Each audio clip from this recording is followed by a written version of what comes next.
Hello everyone, myself doctor Sudipta খাড়া। আজকে চন্দননগরে আছি। আমাদের সাথে একজন পেশেন্ট আছে, acute low back pain patient, Mrs Supriya Mukhopadhyay. তো উনি করুন, হাঁটুন হাঁটুন।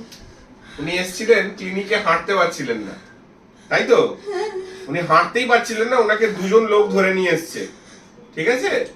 এখন উনি হাঁটছেন, জাস্ট একবার ট্রিটমেন্ট করা হয়েছে।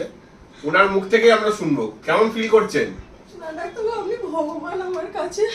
আমি আজকে 1 মাস বিছানা থেকে উঠে বাথরুম টয়লেট অব্দি যেতে পারিনি। আমার এতটাই কষ্ট হয়েছে। আমাকে 3 জনে মিলে উপর করে দিত, এই পাশ করে দিত। এবার আপনি হাঁটতে পারছেন তো? আমি সত্যি ডাক্তারবাবু, আমার কোনো কষ্ট অনেকটা রিলিফ হয়েছে। আমি কি কষ্ট পাচ্ছি না।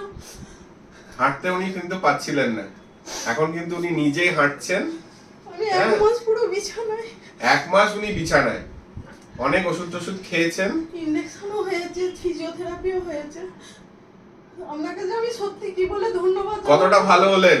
না, অনেকটা ডাক্তারবাবু, 80-90%। 80-90% উনি ভালো হয়েছে। সত্যি আমার যে এই যে বলছি না, এই যে কষ্টটা এতক্ষণ, এইটা পুরো আমার যেন 2 সেকেন্ডে আমি এই কষ্টটা হয়ে গেল। এইটা আমি 1 মাস এইটার জন্য আমি না সাইড হতে। যাক, আপনি খুশি তো? আমি খুব খুশি। ঠিক আছে।